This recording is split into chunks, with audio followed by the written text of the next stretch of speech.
Bonjour à toutes et à tous, on se retrouve ce matin en live avec Pénélope. Bonjour Pénélope. Bonjour Martin, bonjour le chat sur Twitch, bonjour à vous sur YouTube si vous nous regardez en rediffusion. Et désolé, qualité d'image un peu douteuse, on a eu des petits problèmes, on ne sait pas d'où ça vient, on réglera ça pour la prochaine fois.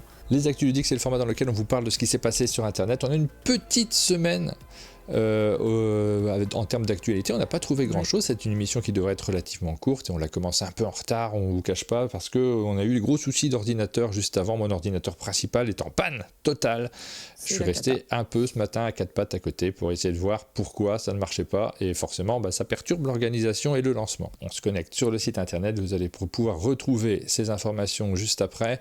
Nous avons les news. On va faire un petit tour sur le site Board Game Arena, on regardera ce qui s'est passé ailleurs sur le web. C'est là maintenant qu'on vous parle des financements participatifs très rapidement quand on en trouve. Il y en a très peu qui nous ont tapé dans l'œil puisqu'on ne fait plus la liste intégrale de tous les plus importants. On parle vraiment de ceux qui nous intéressent, nous, ceux qui peut-être peuvent nous amener à pledger. Ce que j'avoue, j'ai pas fait depuis très longtemps. Ça fait un moment que j'ai pas pris un jeu sur Kickstarter ou GameFound, qui sont les deux principales plateformes. On fera le tour du monde ludique, les sorties jeux de société du moment, on vous dira si un jeu rentre dans nos jeux du moment, ça sera la surprise, et puis on terminera avec les vidéos qui ont été diffusées sur nos chaînes respectives pendant la semaine écoulée. Voilà pour le programme traditionnel de cette émission. Et on va commencer par un petit tour des news ultra rapide, parce que peu de news cette semaine. Très peu de news. Jingle news, allez c'est parti. Moi je m'emballe.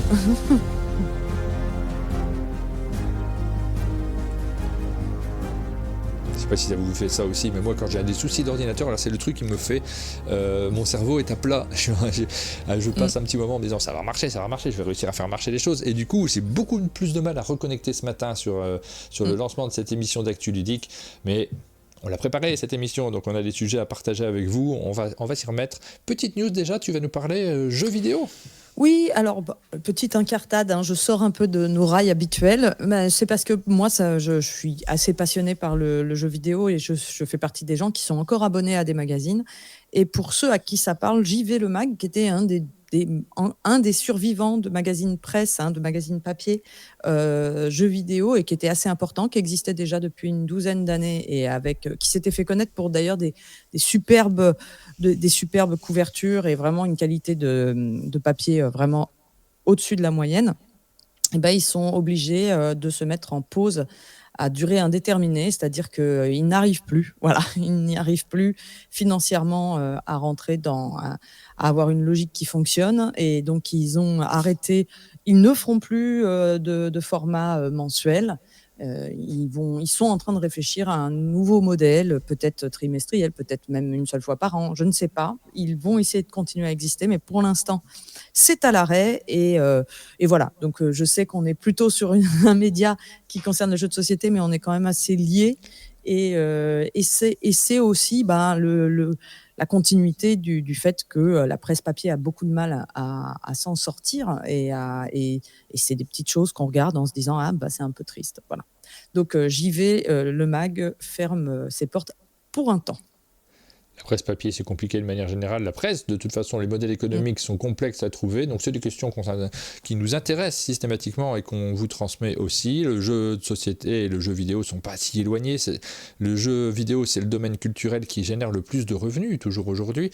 Le jeu de société est en forte progression. Donc, ça a été en forte progression ces 10 dernières années. Je ne sais pas ce qu'il en est de cette année particulièrement. Mais ce sont des domaines qui comptent en termes de commerce. Les deux, et pour autant, c'est difficile d'avoir beaucoup d'actualités qui fonctionnent pour des journalistes, parce que ce sont des gens qui sont derrière ces titres de journaux, ce sont des journalistes, ce sont des personnes qui travaillent et qui essayent de mettre en valeur leur médium. Et il y a une forte actualité en plus en jeu vidéo. Tu as précommandé ta Switch 2 déjà ou pas encore? Non, pas encore, mais je suis pas comme toi. Toi, je sais que tu aimes bien avoir les choses au moment où elles sortent. Et moi, je suis plutôt du genre patient gamer. J'attends le moment. Moi, je vais attendre le moment où il y a un jeu qui sort et que je me dis je le veux absolument, donc j'achète la console pour y jouer. C'est rigolo parce que tous les joueurs qui sont vraiment mordus, ce qui est ton cas, ce qui est le cas de d'autres copains que je connais, généralement ils n'achètent pas Day One. Et moi qui ne le suis pas, j'ai plus tendance à me dire si, c'est le plaisir, c'est de faire partie de l'événement. Ouais, c'est moi j'aimerais bien, mais je trouve que s'il n'y a pas le jeu, j'ai une frustration à avoir la console et de me dire Ouais, mais pour l'instant, il n'y a pas de jeu qui me plaise. Donc j'attends le Ah jeu bon, qui me dit, moi allez, j'y vais. Plus que le jeu, c'est le truc technique qui m'intéresse Ah aussi. oui, c'est ça, c'est le geek. Mais oui, alors d'ailleurs, je vous recommande, si vous ne lisez pas de presse papier sur le jeu vidéo, Canard PC, qui fait aussi des hors-séries jeux de société, c'est vraiment excellent et il faut soutenir un petit peu. Enfin, si vous avez envie, si vous y pensez, c'est très agréable à lire sur la plage pour cet été. Et là, on apprend Autre que Pénélope news. va sur la plage. Ça m'arrive, pas souvent. C'est pas mon activité favorite, mais j'emmène souvent des magazines de jeux vidéo sur la plage. Ouais. La nouvelle suivante est franchement assez triste à annoncer également. Final Frontier Games, cet éditeur qu'on a connu grâce à des jeux comme Coloma, Bardwood Grove, La Baie des Marchands. Bardwood Grove qui est sorti il y a 2 ans à peine et qui sont tous des jeux qui ont été financés grâce à des campagnes de financement participatif et qui sont des jeux à succès. Hein. Il n'y a pas de problème là-dessus. La Baie des Marchands avait eu un bon accueil général du public. Eh bien, ils viennent d'annoncer qu'ils mettaient la clé sous la porte complètement, mais de façon assez radicale et on sent violente, c'est-à-dire qu'en fait, là, le lien que j'ai mis et que vous pouvez donc trouver sur le site, c'est le lien de leur communiqué. Hein. Ils ont communiqué sur leurs projets en cours. Ils arrêtent les projets qui sont en cours, d'ailleurs. Il y en avait plusieurs, si je ne dis pas de bêtises. Ils arrêtent les projets en cours, ils licencient tout le monde. C'est vraiment l'effondrement. Donc, on savait qu'ils n'étaient pas en très grande forme. Ils invoquent le fait qu'il y a eu un coup de grâce du fait que Common, qui était censé... Alors, c'est très compliqué à comprendre hein, du point de vue Toi, de tu dis nous. Common, parce que c'est marrant, tout le monde le prononce un petit peu différemment. Il y en a qui disent Simone, il y en a qui disent Cool Mini or Not, tout simplement. Voilà, mais il y a en fait... ouais, je peux dire Simone, mais Simone, à chaque fois, j'ai l'impression qu'on ne va pas me comprendre quand je parle. Voilà. Donc, et oui, c'est Cool Mini or Not. Et oui, par exemple, The Six Realm qui a été pledgé, par exemple, Dr. Titou qui nous le dit dans le chat, je pense, a été interrompu. Et je ne sais pas du tout comment ça va se passer pour les gens. C'est le message qui a été donné, donc a priori, si on a pledgé, on ne va pas le recevoir, et ça fait partie du risque quand une boîte ferme. Ouais, après, peut-être qu'ils vont trouver des accords comme ce qui a été fait chez d'autres pour trouver des gens qui vont reprendre les licences. On n'en sait rien pour le moment. Ils réfléchissent. C'est tendu, là. Ça a été le cas, effectivement. On l'a vu notamment avec Monolith qui a repris des projets. Alors, justement, c'est intéressant d'en parler parce que Monolith qui a repris des projets de Mythic Battle, si je ne me trompe pas. Mythic Games, pardon. Mythic Games, pardon. C'était le cas de Mythic Battle, justement. Mais Cool Mini or Not aussi a repris des projets de Mythic Games, des licences. Ils les ont rachetés, je ne sais pas à quel prix, parce qu'en fait, tu rachètes un peu des dettes aussi, d'une certaine manière. Donc, ça devient très complexe pour les éditeurs. Il y a sans doute des aspects qu'on ne maîtrise pas, nous. Donc, on ne va pas s'amuser à vous faire des analyses pointues là-dessus. Il y a des aspects qui présentent de l'intérêt. Mais Cool Mini or Not, justement, n'est sans doute pas en bonne santé. On avait annoncé la news selon laquelle ils n'avaient pas révélé comme ils étaient censés le faire, leur bilan. Il y a quelques mois, ils ne l'ont toujours pas fait. Et là, le patron de Cool Mini or Not, enfin celui qui a lancé la boîte, David Preti, est parti. On apprend ça. Donc, est-ce que ça fonctionne si bien ? On l'a dit, visiblement, tu as commencé à dire, je ne sais pas si tu avais fini cette phrase. Là, en fait, c'est ce que Final Frontier Games, c'est ce qu'ils disent. Alors, ils avaient un accord avec Cool Mini or Not qui devait leur prendre une très grande quantité d'exemplaires pour la localisation chinoise, en fait. Alors, je ne sais pas comment ça se passe exactement, comment ça fonctionne. Je ne vais pas rentrer dans les détails de ça, mais tout ce que je sais, c'est qu'ils devaient être payés d'une somme par Cool Mini or Not et que Cool Mini or Not, depuis quelque temps, ne répond plus. Et c'est ce qui est dit dans le communiqué. Hein, j'invente pas les mots. Ne répond plus aux messages, ne répond plus aux emails, ne répond plus aux relances. C'est vraiment presque du ghosting. Et ce qui est fou, c'est qu'on se demande comment c'est vraiment possible, en fait, à cette échelle, dans ce genre de relation. Donc, oui, la première réponse, ça serait de dire ils sont affreux, Cool Mini or Not, ça se fait pas, etc. Mais ça cache peut-être aussi des problèmes du côté de Cool Mini or Not. Et donc, ça cache plus tellement, parce que quand tu commences à plus répondre, tu sais que l'information va être relayée, tu sais quand Final Frontier Games met la clé sous la porte, tu sais qu'ils vont parler de Cool Mini or Not, donc ils savent qu'ils sont déjà en train, d'une certaine manière, de communiquer à leurs dépens. Et nous, je fais pas de jugement derrière d'experts en finance, et parfois on nous le reproche, hein, de ne pas vous dire les choses de manière plus pointue sur acheter, n'achetez pas, boycotter tel éditeur. On le fait pas trop parce qu'on ne sait pas. En réalité, on n'est pas des journalistes économiques. Il nous manque beaucoup d'informations. On a toujours peur de dire des bêtises. Mais par contre, là, clairement, en tant que joueur, ça, on n'hésite pas à le dire. Moi, je ne ferais pas un financement participatif signé Cool Mini Redot actuellement. Clairement, oui. Et puis, ils invoquent aussi pas mal les problèmes plus récents du contexte actuel, notamment les... alors, ça part du Covid, hein, ils réexpliquent tout depuis 5 ans, et ils en arrivent jusque-là, récemment, aux taxes qui ont lieu, et aux nouvelles taxes qui sont annoncées, et tous les problèmes que ça cause et que ça engendre. Donc, bon, tout ça, on a vu venir un petit peu la catastrophe, mais la voir se dérouler sous nos yeux, je pense que c'est pas la dernière fois qu'on va parler de choses de ce genre. Dans ce cadre, alors c'était toutes les petites actus qu'on voulait partager avec vous. Dans ce cadre, naturellement, on a un peu moins d'intérêt, et nous-mêmes, on commençait à avoir un peu moins d'intérêt pour les financements participatifs. Oui.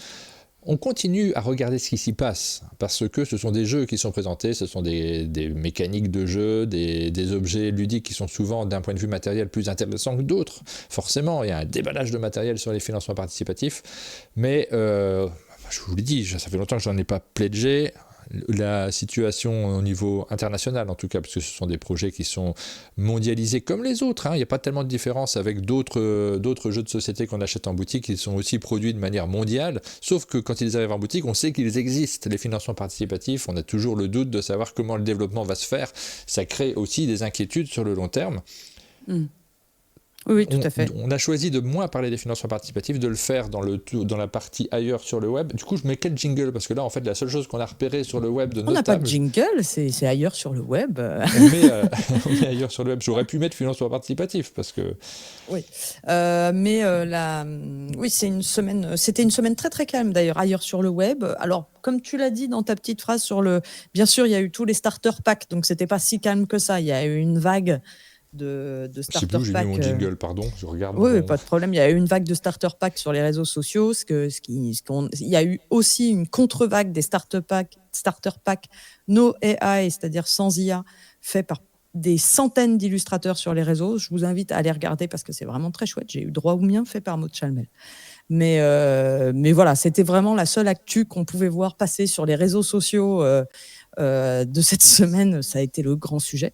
Par contre, sur les financements participatifs, c'était très très calme également. Je pense qu'effectivement, hein, le contexte actuel n'est pas encourageant, je pense, pour lancer un financement en ce moment.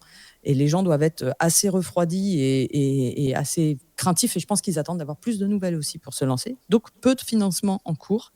Mais on en a repéré un. Alors, ce qui est rigolo, c'est qu'on ne se parle pas forcément tous les deux sur qu'est-ce qu'on va mettre, et on est tombé sur le même. Donc, on regarde chacun de notre côté. Parce que visuellement, on s'est dit, celui-là, il est peut-être chouette, quand même, histoire de parler d'un truc. Voilà. Ah, j'ai retrouvé mon jingle, tu le veux? Vas-y, lance-le. Financement participatif. Allez, hop. Allez.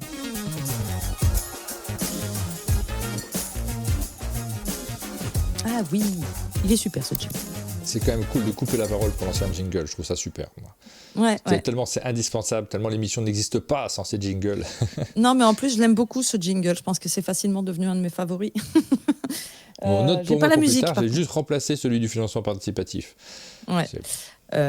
Donc oui, ailleurs sur le web, donc sur GameFound, Fairy Tail, qu'on a repéré tous les deux chacun de notre côté parce qu'il est mignon, hein. On va pas se mentir.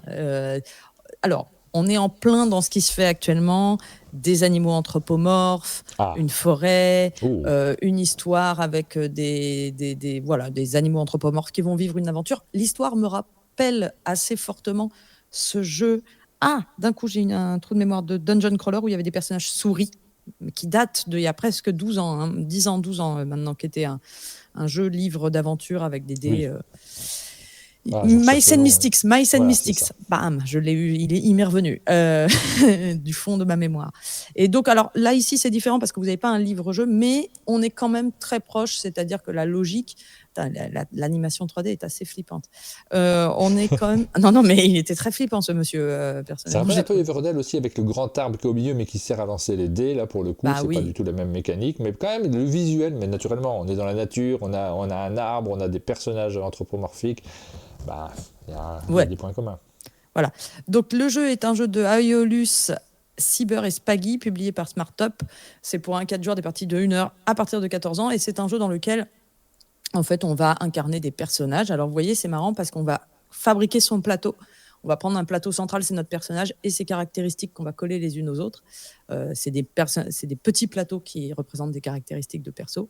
Et ensuite, c'est vraiment un livre dont vous êtes le héros, en jeu de plateau, avec la particularité là qu'il n'y a pas d'application, et c'est pas plus mal. Tout se fait sur livret et guide. Et pareil, le plateau, ce qui est intéressant, c'est qu'on n'a pas de déplacement à proprement parler, c'est-à-dire que c'est pas je vais à côté, etc. C'est je choisis je fais mon aventure, je choisis mon choix, et le livre va me dire où me placer. En fait, vraiment, le plateau est là pour juste avoir un support visuel à ce qui est la partie livre.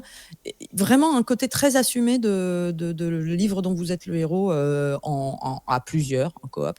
Et ce qui est sympa aussi, alors, système de combat, avec des dés, il y aura des combats avec on sent qu'ils ont donné beaucoup d'attention au matériel pour que tout soit tangible, c'est-à-dire que vous mettez une blessure, vous avez un petit marqueur épée, etc., etc. C'est très soigné au niveau du matos.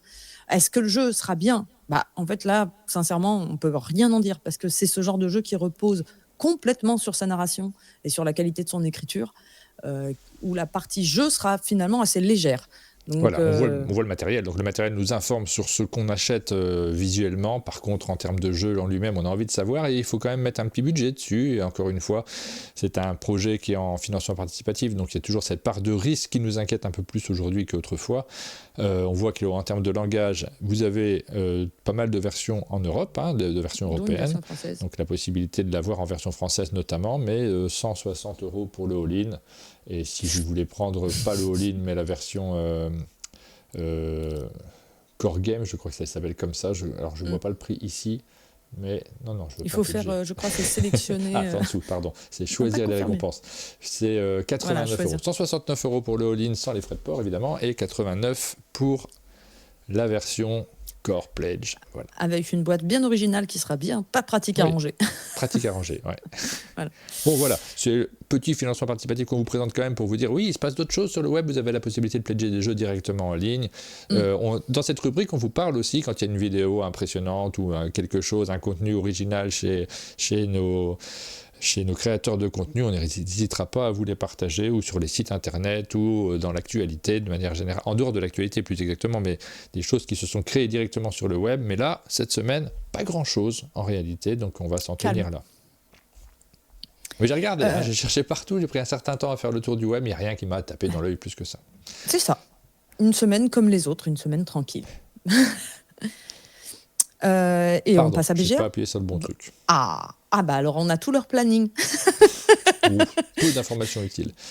Il est très perturbé par son ordinateur, faut lui pardonner. C'est vrai, en plus, je suis toujours un petit peu à côté. Je ne peux pas empêcher, là on est dans l'émission, et tout à l'heure quand tu présentais le financement participatif, je suis en train de réfléchir, bon alors qu'est-ce qu'il faut que je fasse ? Mais non, arrête, réfléchis à cette émission, il y a des gens qui écoutent. Voilà, on remet ça dans 45 minutes. On enchaîne avec l'actualité de Board Game Arena. Okay.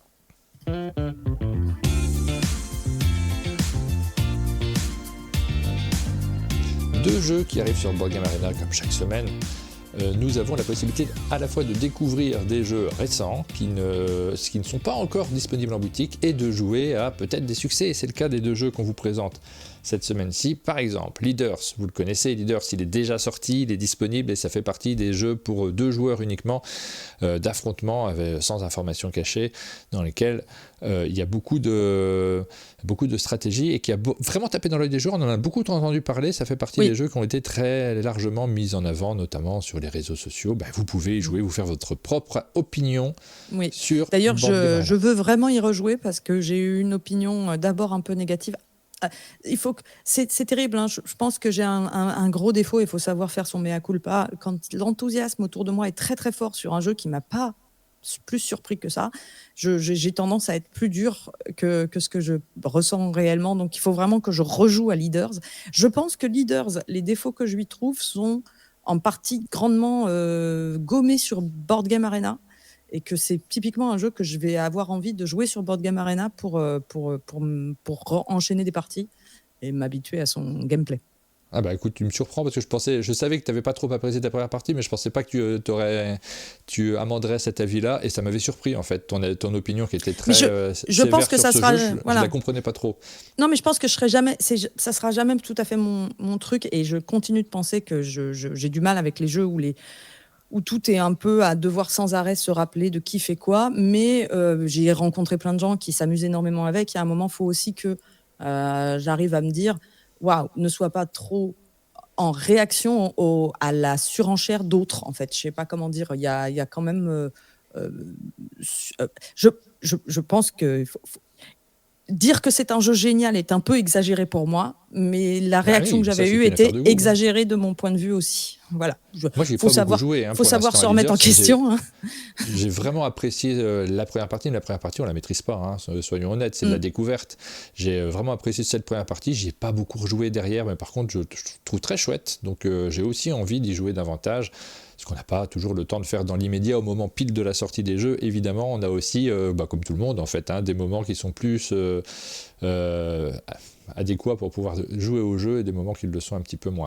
Le deuxième qui sort cette semaine, il n'est pas encore sorti en boutique, donc c'est l'occasion de le découvrir avant tout le monde. Il s'agit de Petit Pois, vous le voyez ici, là je suis sur la page d'accueil de Board Game Arena directement. Quand on se connecte sur la page d'accueil, on aime bien y faire un petit tour. Vous voyez les jeux qui viennent d'arriver. Petit Pois, c'est un jeu de Thomas Favrelière, si je ne me trompe pas.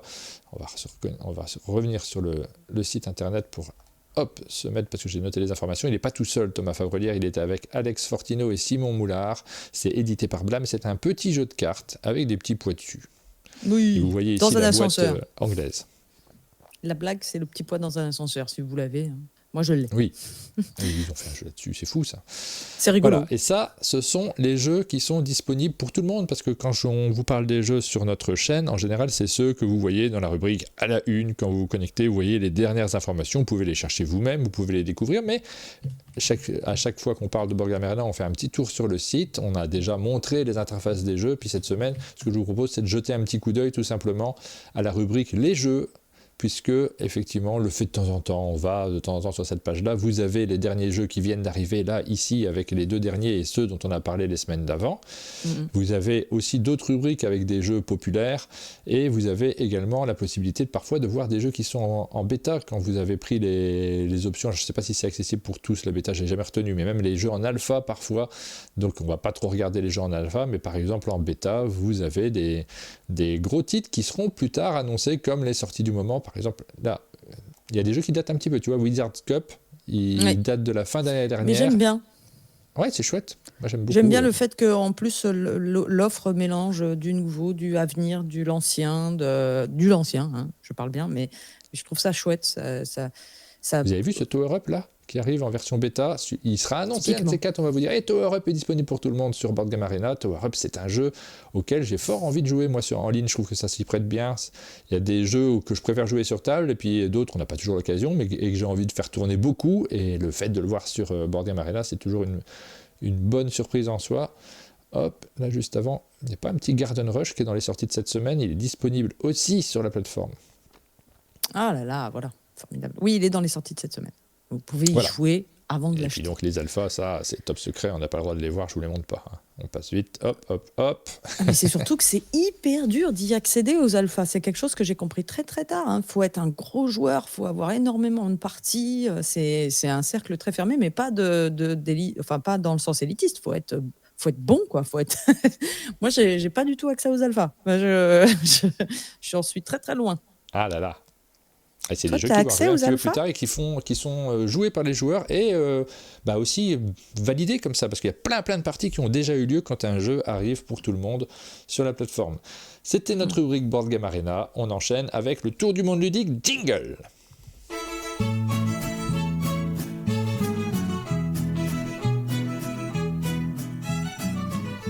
Alors, on commence par la France. Oui, tout à fait. Bien sûr, comme d'habitude, on commence par la France. Et quelques annonces cette semaine. J'ai fait la sélection dedans. Donc, Arigato, un jeu de Arigato Mélodie gozaimasu. Ladra. Arigato gozaimasu. Un jeu de Mélodie Ladra et Florian Siriex, illustré par Thomas Breton, a été annoncé par Ludonote. Il arrivera en septembre. Alors, dans ce joli jeu, c'est rigolo par contre parce qu'il est très joli, mais vraiment sa couverture m'évoque à mort Château Blanc dans la construction de la couverture et du. Enfin, je sais pas, il n'y a que moi que ça fait ça, mais en fait, c'est vraiment, c'est vraiment la construction de l'image, en fait. Pas du tout le. Enfin, je la trouve très jolie, il n'y a pas de problème là-dessus. Hein. N'y voyez pas une critique, mais ça m'a. La première fois, quand Ah j'ai là vu là, la les couverture, j'ai fait critiques, hein, Ah, c'est tout le temps. non, mais je voudrais pas qu'on dise que j'ai copié. Ça, c'est pas du tout l'idée. Que ça a été copié, c'est pas du tout l'idée. Ah oui, d'accord, oui, ça t'évoque le Château Blanc. Le jeu Château Blanc, oui, j'avais pas compris. Oui, la couverture de Château Blanc avec le château à droite. Et vraiment, c'est la même. Je crois que c'est la même disposition. Enfin bon, bref, c'est très proche, quoi. C'est l'anniversaire du Shogun, figure-toi. Et on va devoir lui préparer. Ouais. On va devoir. Nous sommes chacun des villages du pays. On est en effervescence et on a seulement 12 jours avant l'anniversaire du Shogun pour lui préparer des offrandes et lui faire et gagner ses faveurs. Donc c'est un jeu de cartes hein, principalement. Ça va être un jeu de combo dans lequel on va. Alors après, j'ai pas les règles exactes, hein, comme tous les jeux qu'on vous annonce. On n'a pas encore joué, on n'a pas encore toutes les règles, mais on va lui fabriquer des offrandes, on va les faire livrer à temps. Donc on comprend qu'il va y avoir du combo et peut-être de l'association de cartes afin de remplir des objectifs pour des commandes. Je m'emballe peut-être un petit peu, mais ça pourrait être quelque chose dans ce genre-là. En tout cas, moi, c'est le genre de jeu qui peut me faire très envie. Ça, c'est pour septembre. Le jeu suivant, on est sur une localisation d'un grand jeu. Oui, qu'on a vu depuis un moment, celui-ci. Ça fait Ouais. un moment qu'on en parle. Alors, il a eu le droit à son financement participatif, si je me souviens bien aussi. Oui, alors j'ai pu y jouer, moi, pour le coup, lors du Festival d'Essonne. Il était en présentation sur table. Il fallait réserver son créneau. C'est le genre de jeu pour arriver à être à une table et y jouer. Il faut prendre sur son temps. C'est Galactic Cruise. Cruise, oui. Ouais, un jeu de T.K. King, Dennis Northcott et Colton Thompson, illustré par Yann O'Toole. On reconnaît son style. Alors, c'est important de préciser les noms des auteurs, hein, là, parce que quand on voit une grande boîte illustrée par Yann O'Toole avec ce genre de design, d'un seul coup, on pense Vital Lacerda. Non, ce n'est pas un Vital Lacerda. Par contre, quand on aime Vital Lacerda, on peut aimer ce genre de jeu. C'est un peu comme Sankoré, c'est des grands jeux.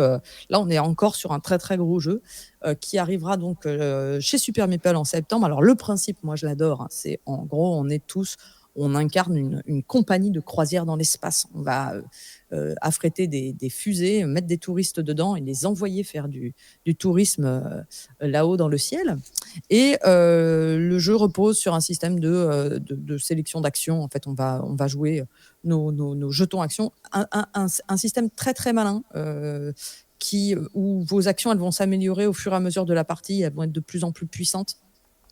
Et à votre tour, vous allez soit faire des actions il y a une notion de timing aussi assez forte puisque soit vous allez continuer d'améliorer votre fusée, soit vous allez décider de la lancer parce que y a des gens qui arrivent pour voyager et qui veulent embarquer dans les compagnies. Et donc, il faut se placer au bon moment pour avoir des fusées bien remplies qui partent voyager dans l'espace. Donc, il y a un petit peu un aspect timer que j'ai beaucoup aimé. Le jeu est excessivement thématique.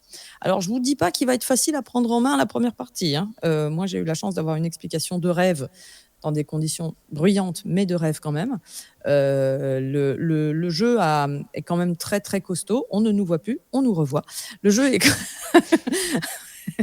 Le jeu est quand même très, très, très costaud, mais il est extrêmement thématique, ce qui permet de prendre en main la partie. Moi, j'ai beaucoup aimé ma partie. Marjorie était complètement emballée. Je sais, ça n'intéresse peut-être personne, mais c'est un avis de plus. Et je suis très, très contente qu'il arrive en version française.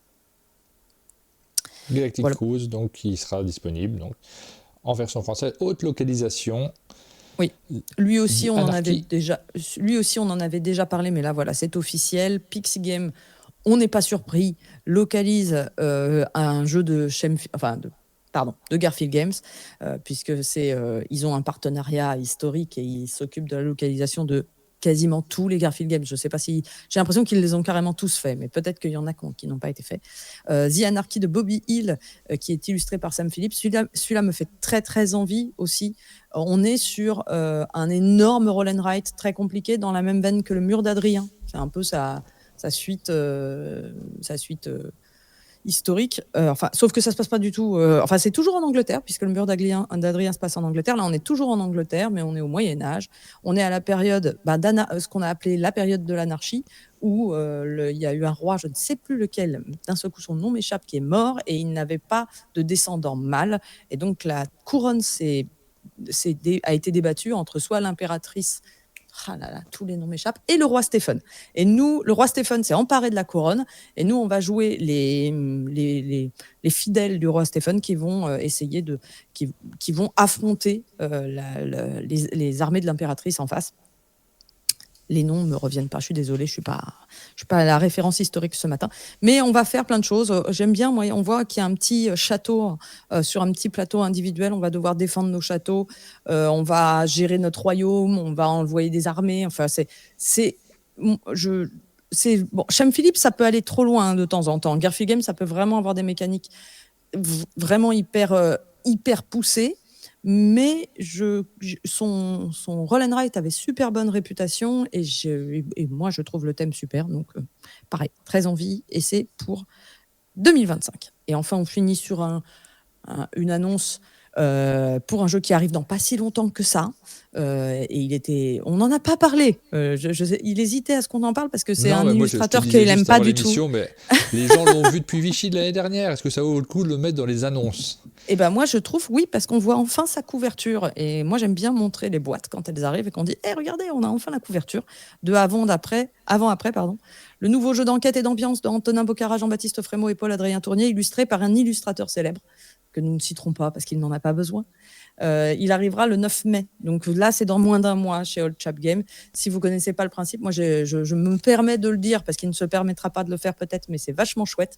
Vous avez des enquêtes, c'est un peu sur le même principe que Perspective. Certains ont des images, enfin, ça se joue qu'à 2 d'ailleurs. Il y en a 1 et 2 vont avoir chacun une image d'une scène, sauf que c'est avant ce qui s'est passé ou après ce qui s'est passé. Et vous, ce qu'il va falloir trouver, c'est ce qui s'est passé au milieu. Et c'est très malin, très agréable et surtout très drôle. On se demande pourquoi, mais c'est très très marrant. Il y a beaucoup d'humour. C'est le principe du jeu. C'est un jeu qui essaye de faire rigoler les gens aussi. Donc voilà, ça sortira pour l'Alchimie du jeu, le festival à Toulouse. Voilà. Et donc, oui, on en a parlé. Ensuite, on passe à l'étranger. Prenons l'avion et on va pas trop loin. D'abord, on va en Allemagne pour Papiria de Bernhard Eisenstein, qui est l'auteur de Péloponnèse et de Discordia plus récemment, qui avait été assez plébiscité par les joueurs. Un jeu qui avait été très apprécié, et illustré cette fois-ci par Daniel Cunha et Clemens Franz. Donc c'est un jeu qui se passe entre le Tigre et l'Euphrate durant il y a plus de 3500 ans. Et on va jouer au développement de cette vallée. On voit qu'il y a, il y a un côté civilisation, c'est des tuiles qu'on va poser devant nous. J'ai trouvé une seule image d'une gameplay, l'image est rikiki. C'est dans une photo, j'ai trouvé. Mais on voit surtout le click to enlarge. Ouais, je suis désolée. Mais on voit quand même clairement une rivière. Et je sais que dans le sujet, nous allons être en bateau, nous allons circuler sur cette rivière pour récupérer, on le voit, des tuiles. Et donc ces tuiles vont sans doute nous permettre de construire des villes, puisque c'est sur le développement des villes de cette époque. La couverture est hyper évocatrice de, du coup, ce qu'on va trouver d'ailleurs dans le jeu. Moi, tout à fait mon genre de jeu qui m'attire complètement, historique. Voilà, c'est tout à fait ce qui peut me donner envie de jouer. Ça sera chez Iron Games. Donc c'est toujours, c'est l'auteur et l'éditeur aussi. Dans sa maison d'édition, il édite tous ses jeux et on voit toujours le côté artisanal un peu quand il sort un jeu.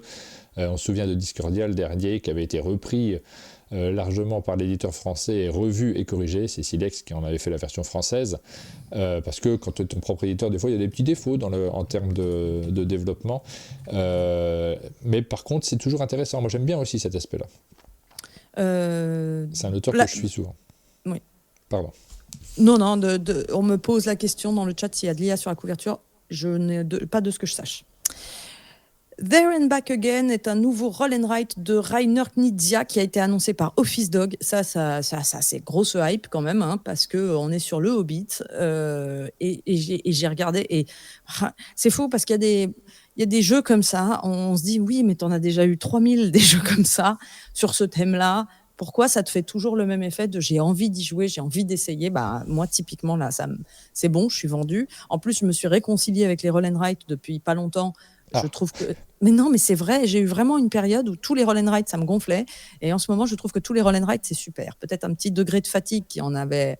J'en peux plus de mettre des jeux sur une table. Mais c'est le roll and write qui pose problème. Oui, voilà, c'est ça. Mais non, j'ai retrouvé... Il y a des jeux qui m'ont redonné le goût du roll and write, on va dire. Et en fait, là, dans celui-là, pareil, le matos, c'est vraiment très cool. On a chacun un livret. En fait, c'est un jeu qui sera un peu... Alors, c'est pas le premier à faire ça. On voit, vous voyez sur les dés, on voit qu'il y a des chemins dessinés, des petites épées et tout. Donc, vous comprenez tout de suite que ça va être un jeu d'exploration et d'aventure avec du roll and write. C'est pas le premier à le faire. Il y en a eu 2 ou 3 qui l'ont fait récemment. Mais le petit truc, en plus, c'est que déjà, chacun de nous allons avoir un livret qu'on va choisir notre aventure. On sait la qualité de Rainer Knizia quand il se lance dans du Legacy, dans du jeu à roll and write. Donc, tout ça combiné plus le thème du Hobbit, ça fait très très très très très très envie. Et effectivement, Office Dogs, ils avaient fait la Rivière de l'Or, auquel on avait joué toi et moi, qui était passé un peu inaperçu et qu'on avait bien aimé, qui était vraiment très cool, avec du très beau matériel. Donc chouette. On va je vois pas comment ça peut pas être localisé en France, sincèrement.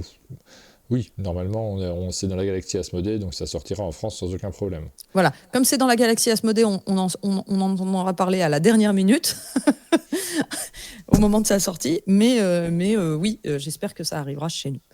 2 nouveaux jeux, on part au Japon, 2 nouveaux jeux dans la gamme des Hong Games. Oui, on est toujours curieux de les découvrir, ceux-là. Ouais, et alors là, il y en a un que je trouve super. C'est vrai. Mais regarde le nom, Petiquette. Petiquette. Oui, c'est le mélange de pet comme animaux de compagnie et l'étiquette, le comportement, voilà. Et donc c'est des animaux avec des chapeaux haute forme qui sont bien habillés. Je trouve ça génial comme nom de jeu personnellement. Petiquette, donc dans lequel en fait l'idée est complètement farfelue et en même temps je la trouve assez chouette. On va placer des cartes de façon aléatoire sur la table et vous avez tous des cartes en main. Et qui sont les mêmes d'ailleurs que les autres. Et vous allez choisir la carte qui vous semble plus logique de placer à la suite. C'est-à-dire que le jeu dit, en gros, la suite est sans logique, mais l'être humain ne peut pas s'empêcher que de chercher une logique. Par exemple, là, on regarde, eh bien, on peut se dire, il y a 2 jaunes, 2 bleus, 2 jaunes, donc il devrait y avoir un dernier rouge. Ça, c'est si on suit la suite logique des couleurs. Mais on pourrait se dire, il y a 1, 2, 3, 1, 2, 3. Donc, je pourrais prendre la carte 3. Et donc, vous allez choisir la carte qui vous semble la plus logique. Et en fait, si vous avez la même que les autres, vous marquez des points. C'est tout simple.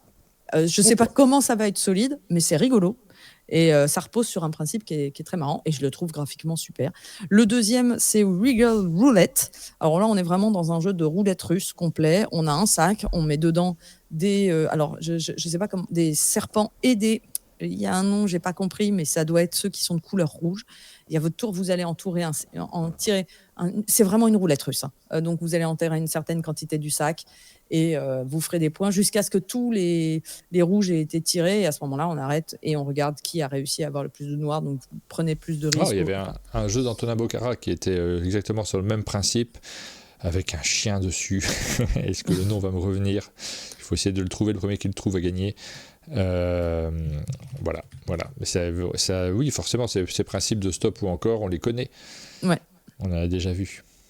Et toujours, alors sincèrement, soyons honnêtes, chez Hong Games, ce qui nous attire, c'est la beauté du matériel et le fait qu'on se dise « Ah, on a envie de jouer avec cet objet-là », mais on a de moins grandes exigences sur la qualité de gameplay, de mon point de vue, hein, sur ce genre de jeu où on se dit « Oui, déjà, si c'est un peu rigolo, ça me suffira. J'ai pas besoin que ça soit le jeu du siècle pour y prendre du plaisir. » Donc, j'adore les thèmes qui sont trouvés et les parties pris graphiques qui sont faits à chaque fois. C'était Doggy Bag, le jeu d'Antonin Bocara qui fonctionnait sur ce principe-là. Je ne sais pas s'il était tout seul sur ce jeu, parce que parfois on cite qu'un auteur quand c'est de mémoire. Oui, il y avait qu'un auteur. Ouf, ça va. C'était chez Blam et il y avait ce principe avec un sac dans lequel on tirait des nonos. Et il y avait des nonos blancs et des nonos rouges et il fallait pas tomber. Il y avait cet aspect de stop ou encore, il fallait pas tomber sur les rouges. Ah bah là, on me demande si c'est pas un Bruno Fedouti. Bah tout à fait, dis donc. Quelqu'un dans le chat est très bien informé. Merci. Dans mon oreillette, on me dit donc que c'est un jeu de Bruno Fedouti et Jun Sasaki. Voilà. Oui. Ah, en plus, il l'a annoncé. Oui, j'avais pas fait gaffe que c'était celui-ci. Ouais. Et effectivement, il l'a relayé sur les réseaux sociaux. Et enfin, pour terminer, un jeu dont je parle surtout parce que son auteur s'est fait une solide réputation dernièrement avec SETI. Donc, ça sera le prochain jeu de Thomas Olek, illustré par Aneska Beloukova. Je me suis vraiment pris des risques. Et Milan Vavron apparaît chez Delicious Game. Delicious Game, c'est la maison d'édition de Vladimir Sushi, qui dernièrement a fait pas mal de jeux. Mais c'est des jeux de Vladimir Sushi. Là, c'est pas un jeu de Vladimir Sushi. Il édite le jeu de quelqu'un d'autre, Wow. de Thomas Olek. Bah, c'est bien, ça sera peut-être super du coup. Et on va incarner des membres passionnés d'une association d'aquariophiles, donc de passionnés d'aquarium. Et on va essayer d'être celui qui possède le meilleur aquarium du club. Ouh. Voilà, je vous laisse avec ça. J'aime bien l'idée, mais ça sera plutôt un jeu à première vue, expert, léger. Voilà.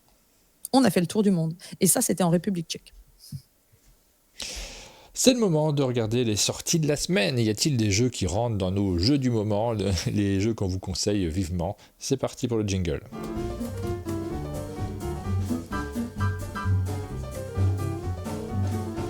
Alors, quelques sorties cette semaine, c'est une semaine très tranquille, j'ai fouillé un peu pour retrouver, pour chercher un peu à droite à gauche, et finalement pas tant de sorties que ça, et surtout des jeux dont on a déjà parlé, donc on va passer assez vite dessus. Exactement comme pour les financements participatifs, on a acté le fait que dans cette émission, on allait s'attarder davantage sur ce qui nous intéressait, et un peu moins sur ce qui nous intéresse moins, et notamment sur ce à quoi on n'a pas eu accès.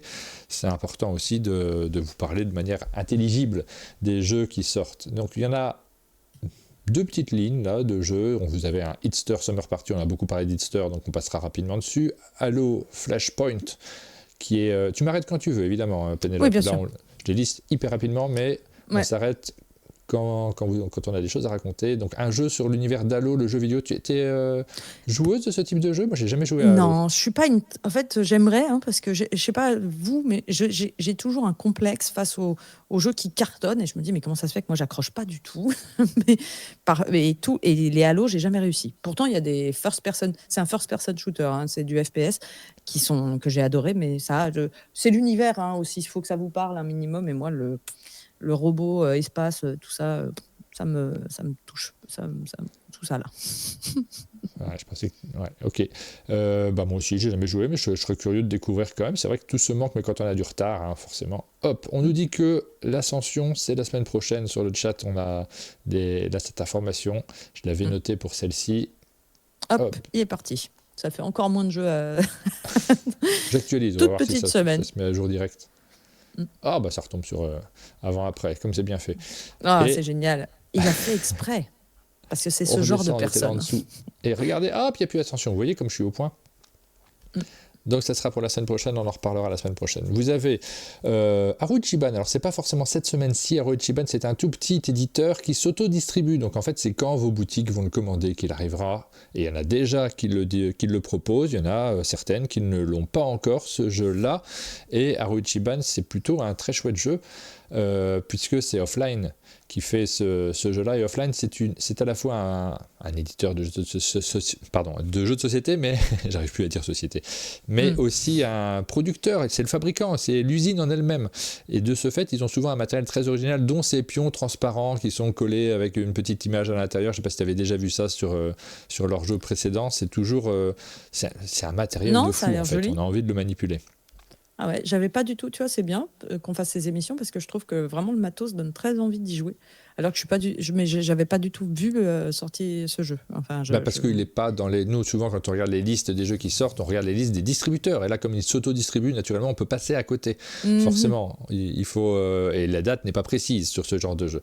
C'est un jeu de Bruno Catala. Ce n'est pas sa première édition. C'est une nouvelle édition, mais une édition ultra luxe dans un matériel qui est vraiment original, parce que vous avez cette petite boîte en fer que vous allez pouvoir ouvrir avec le matos qui se glisse dedans. Mais alors, super agréable. J'aurai l'occasion de vous le remontrer.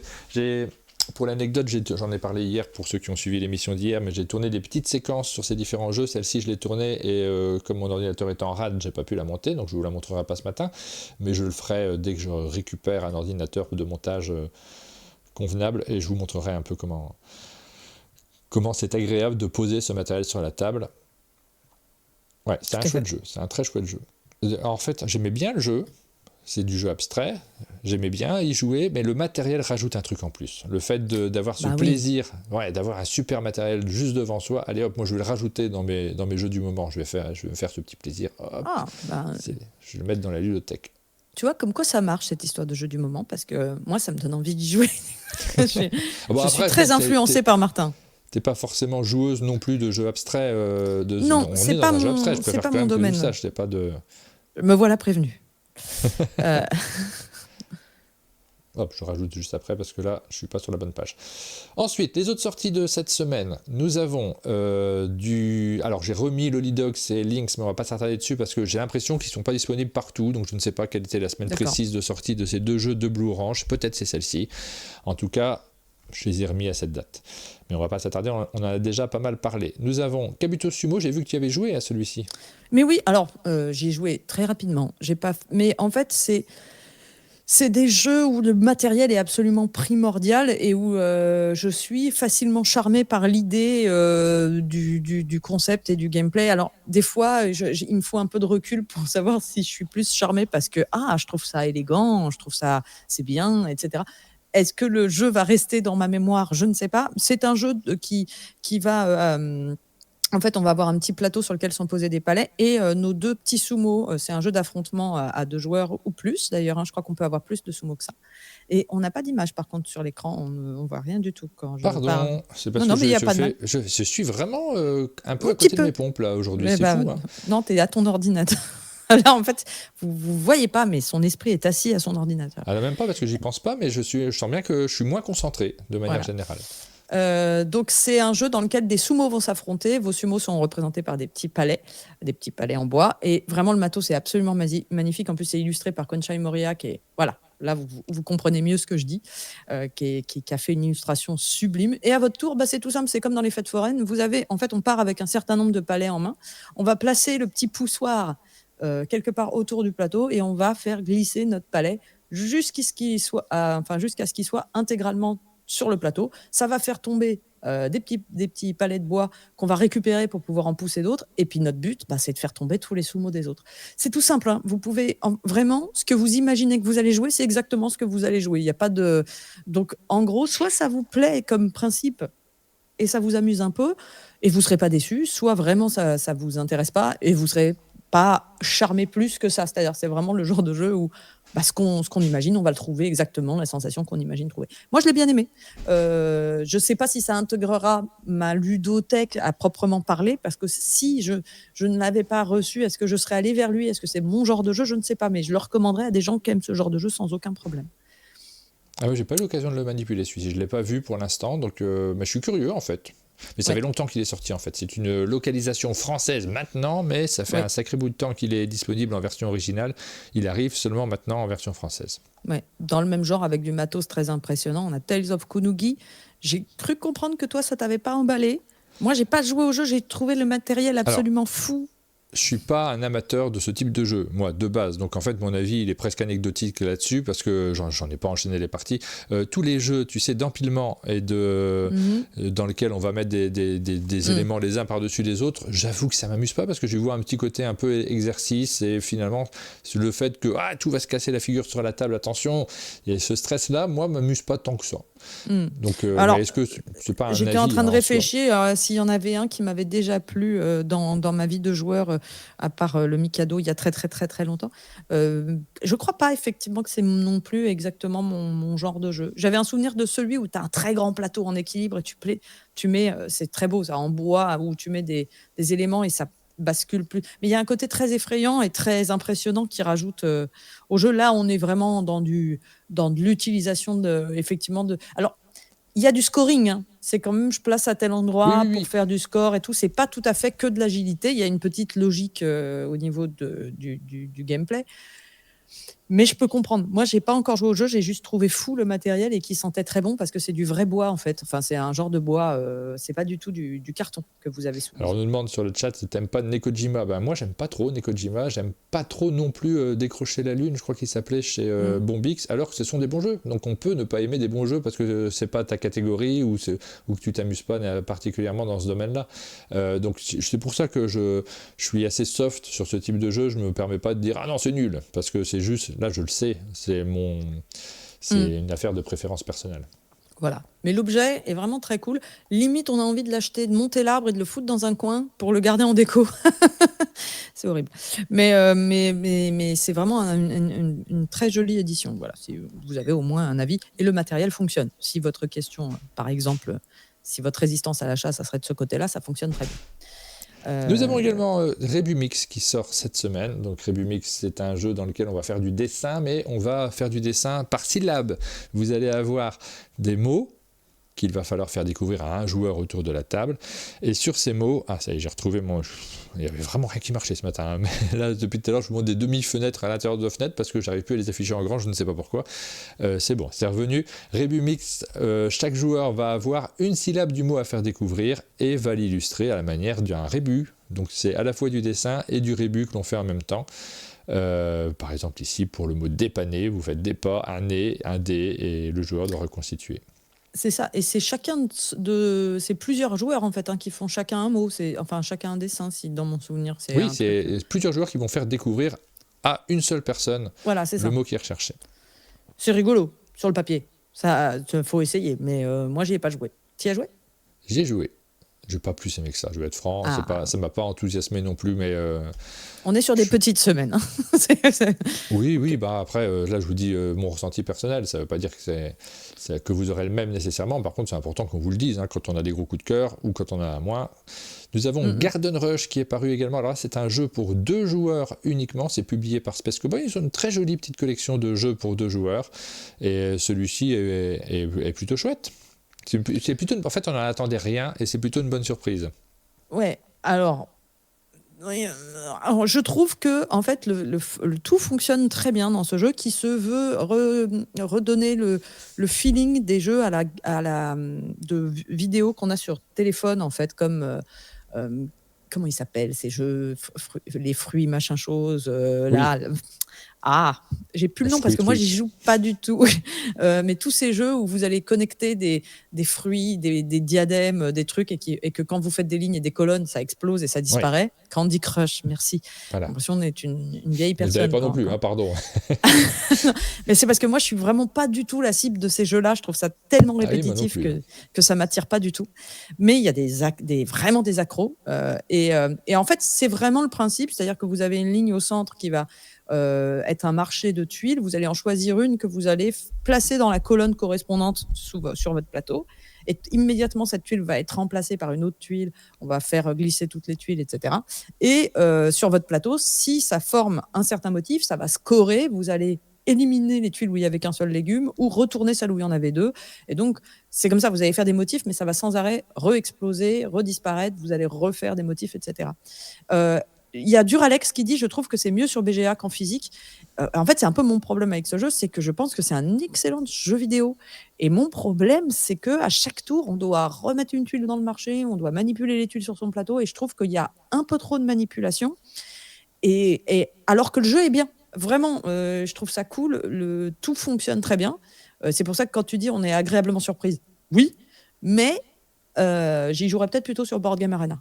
Donc on n'a pas tant entendu parler que ça, c'est-à-dire que c'est pas des jeux qui sont arrivés avec un buzz incroyable, ils sont arrivés, on s'est dit tiens, il y a ça qui sort, qu'est-ce que c'est que ce jeu, on y joue un petit peu, peut-être aussi on a pu avoir des déceptions sur ce format de jeu par le passé, et là, oh non, c'est chouette, ça marche, voilà. Après, c'est pas un enthousiasme débordant qu'on a non plus, je suis d'accord avec toi, effectivement, ça marche avec vous, ça marche très très bien sur du Board Game Arena, ce type de jeu, mais d'un autre côté, Board Game Arena, t'es pas devant la personne avec qui tu joues. Voilà. En général, il n'est pas assis devant toi avec un téléphone. Exactement. Donc, et puis, moi, j'ai la c'est le déformation professionnelle de... j'ai horreur de manipuler des éléments. J'ai horreur quand il y a trop de manipulation. Voilà. Non, moi, Et je il y a trouve des que gens ça que ça... marche. Je me pondère un tout petit peu ça. Ça marche très bien aussi sur table parce que j'aime bien jouer avec la personne en face de moi. Donc, je pense qu'il y a des gens que ça dérangera beaucoup moins que moi. C'est ça qu'il faut mettre en réserve. Oui, moi, ça me pose... ça dépend des types de manipulation parce que je peux avoir ce problème aussi. Mais là, ça ne m'a pas posé problème sur celui-ci. Rachel dans le chat nous dit, vu les jeux de la semaine, ça reste mon jeu de la semaine. Donc, nous avons le jeu de la semaine de Rachel, de Néoludis. On a Crystalla aussi qui sort cette semaine, que tu as joué. Toi, moi, j'ai pas joué. Oui, j'ai pu y jouer. J'ai un double avis. En fait, j'ai été plus agréablement surprise que ce que je pensais sur la partie puzzle. En fait, c'est un jeu dans lequel vous allez récupérer des tuiles grâce à un petit système d'awalé au centre de la table.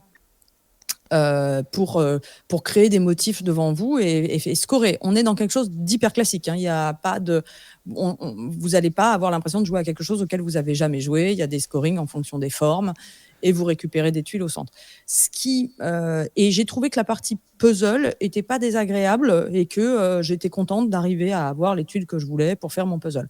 Là où j'ai un petit bémol, c'est que le système de sélection, c'est un système d'awalé un tout petit peu complexe finalement, un petit peu cherché, qui est censé apporter une forme de contrainte dans le sens où c'est censé nous faire un puzzle. Mais en fait, moi, je me suis rendu compte assez vite que je n'avais jamais de problème à avoir la tuile que je voulais, dans le sens où j'ai quand même relativement accès à presque toutes les tuiles à chaque tour. Et on est vraiment dans l'hyper satisfaisant. C'est-à-dire que ça donne l'illusion qu'on a des choix, mais en fait, on a le choix entre tout. Et je pense qu'une rivière de tuiles n'aurait pas été plus... Même une rivière de tuiles où, au fur et à mesure, il y a de moins en moins de tuiles en fonction de l'ordre du tour, comme dans un Far Away, par exemple, c'est 10 fois plus contraignant. Et donc, moi, le problème, c'est que c'est ça qui m'apporte du plaisir. C'est-à-dire qu'il faut que j'ai l'impression que j'ai une contrainte, qu'il faut que je me réadapte et tout. Là, du coup, c'est vraiment du jeu très, très cool, très satisfaisant, très familial. J'ai peur qu'ils perdent un peu en défi à cause de ça et qu'on se lasse un peu vite parce qu'on va se retrouver à toujours faire des bons scores et pas sentir de résistance. J'ai joué à 4. Ok.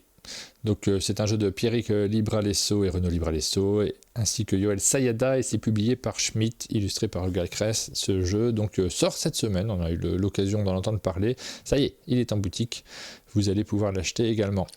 Mais c'est pas désagréable. On a quasi fait le tour, je crois, des jeux dont on s'est arrêté sur quasiment chacun d'entre eux parce que on y avait joué. Et puis le dernier, c'est Micro Macro Kids que je vous ai montré hier parce que j'avais fait un petit format vidéo. Par contre, comme j'ai zappé ma préparation de ce matin, j'ai pas trop réfléchi à comment je pouvais vous le montrer. Je vais voir si je peux, vous montrer parce que ça permet de parler du jeu en vous montrant le matériel. C'est peut-être plus sympa. Est-ce que ça marche si je fais comme ça? Regardons. Hop. L'idée c'est de faire, j'ai fait des prises de vue de 5 des jeux qui sortent cette semaine, mais il n'y a que celui-ci que j'ai à disposition là tout de suite. Donc juste pour vous montrer le matériel de Micro Macro, ici on le voit un petit peu mieux dans ce format vidéo, c'est la 6e boîte de Micro Macro Kids, de Micro Macro, donc la version Kids, ici toujours un jeu de Johannes Sick, publié par Spielwiese, et dans ce jeu-là, on a toujours ce principe de chercher-trouve, dans lequel on va étaler une grande carte de ville, illustrée de manière un peu enfantine, mais comme toutes les autres boîtes. Les 6 boîtes sont illustrées un peu de la même façon, et on a des petites enquêtes à résoudre. La différence, c'est que cette fois-ci, c'est marqué Kids sur la boîte. Donc c'est jouable clairement à partir de 7 ans. Ça signifie que le principe du jeu, il était déjà très enfantin, mais que les types d'enquêtes, il ne va pas y avoir de crime, il ne va pas y avoir de sang partout, il ne va pas y avoir de meurtre, mais vous allez pouvoir y jouer vraiment en famille. Parce que dans les précédentes, il y avait vraiment des enquêtes qui étaient un peu plus adultes, on va dire, finalement, dans les thèmes. Oui. Et ça, donc, ça a l'air chouette. Et là, ce qui est chouette, en fait, c'est le petit livret. Moi, je trouve qu'avant, tu avais ces cartes un peu cheap que tu pouvais utiliser et puis que tu rangeais dans les petites enveloppes. C'était sympa. Mais là, ce livret-là, tu as une impression vraiment de qualité bien supérieure. Et ça crée des envies aussi de manipuler le matériel de manière générale. Voilà pour ce Micro Macro Kids qui fait aussi partie, je pense, des sorties intéressantes de cette semaine. Oui, et puis vraiment Micro Macro, ça a son public fan qui ne rate aucune boîte et qui retrouve un plaisir renouvelé à chaque fois à refaire des nouvelles boîtes. C'est important ce genre de jeu. voilà. Donc oui, c'est toujours une sortie importante, mais c'est un jeu qui a compté beaucoup de manière générale Micro Macro. Voilà pour les sorties de la semaine, donc quelques jeux. Moi j'ai retenu effectivement peut-être le Haru Ichiban, c'est pas vraiment une nouveauté, mais en tout cas d'un point de vue matériel c'est nouveau.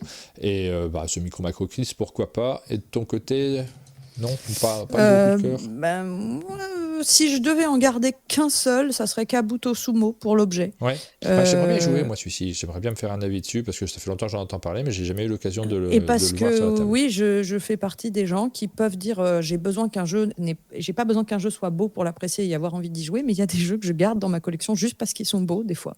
Et je suis une très grande fan de Konsei Moria. Et voilà, je craque sur le visuel et de temps en temps le ressortir c'est comme Parks que je ressors de temps en temps, même si c'est un peu moyen. Mais Kabuto Sumo a son intérêt, c'est original. Ressortir ça dans 5 ans en disant tu connais pas, j'ai un jeu de sumo, etc. Ça me fera rigoler. Donc moi, ça serait Kabuto Sumo.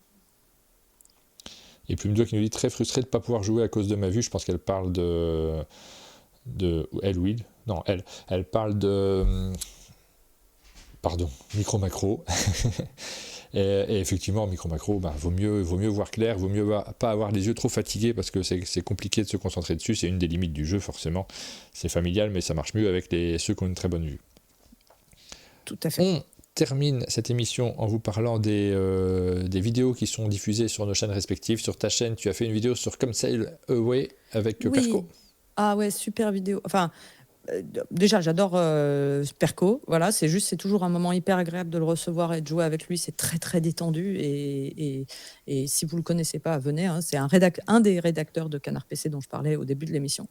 Et comme Selway est un jeu qui est un petit bonbon de draft et de placement, enfin on dirait c'est un roll and write mais avec des tas de meeples de couleurs. C'est hyper agréable à jouer. Vraiment, si vous le connaissez pas, intéressez-vous à ce jeu, ça vaut le coup. Voilà. Et puis j'ai fait ma grosse vidéo du mois hier, qui est beaucoup plus courte et beaucoup. Alors je parle pendant des heures, mais quand même ça a été un mois d'avril très calme au niveau des sorties donc on parle d'autre chose. Mais je reviens sur toutes les sorties dans le Pénélope Show 115. Voilà, les 2 vidéos qui sont diffusées sur ta chaîne. Sur la nôtre, pas grand chose cette semaine. On a fait le compte-rendu des Sabliers d'Or en révélant le jeu qui a été le plus attendu par les joueurs, donc qui a récolté le plus de votes. Et puis, c'était l'occasion de faire une visio à 3, ça marche pas trop mal, finalement, la visio à 3. Ça pose des problèmes techniques parce qu'on a déjà souvent à 2, mais avec le petit système qu'on a mis en place, j'ai trouvé que ça fonctionnait relativement bien. Bon, après, la visio, c'est jamais l'idéal. Mais... écoute, non, mais c'est juste qu'il faut trouver une solution à la vidéo qui fait du pixel de mon côté. Mais à part ça, oui, je trouve que ça marche. En fait, ce qui compte, c'est quand tu as une bonne qualité de micro et une bonne qualité quand même d'image, que ça fasse pas un trop grand déséquilibre entre les personnes qui interviennent et que ça fait toujours bizarre quand il y a quelqu'un qui a un super micro et l'autre qui a un micro tout pourri. Je trouve que c'est toujours chelou. Et puis sur la chaîne de Mais c'était chouette à faire, oui. Sur la chaîne de replay, vous avez la vidéo alors qu'on a fait en deux morceaux. Donc je les ai réunis sur les séries, les jeux, le cinéma, la BD, tout ce dont on avait envie de parler depuis 3 semaines, depuis le début des Sabliers d'Or, et la vidéo sur Blue Orange et le nouveau King Domino qu'on vous a présenté avec Bruno Catala, Charlotte et Damien qui étaient présents. Vous pouvez retrouver ça sur la chaîne replay d'un monde de jeu. Formidable. Et voilà 1h13. C'est magnifique. Ouais, et puis avec le temps d'attente et tout ça, effectivement, c'est une émission relativement courte cette semaine, parce qu'il y avait moins d'actu aussi, mais si on a pris un peu de temps pour regarder quand même les sorties jeux de société malgré tout. C'est pas la semaine où vous a conseillé le plus de jeux. On va pas impacter trop fort votre porte-monnaie. Ouais, mais bon, on le fait le reste du temps, donc... On aura l'occasion de vous donner des conseils et des envies la semaine prochaine de nouveau, puisque on se retrouve jeudi prochain pour vous parler d'actualité ludique. D'ici là, je vais aller regarder cet ordinateur et voir si je peux continuer à travailler ou si je dois camper avec des ordinateurs portables pas très agréables. On croise les doigts. C'est la problématique de ma matinée. Je touche ma table qui est en bois et je croise les doigts pour toi. Allez, bonne journée à tous. Bonne journée. Et à très bientôt.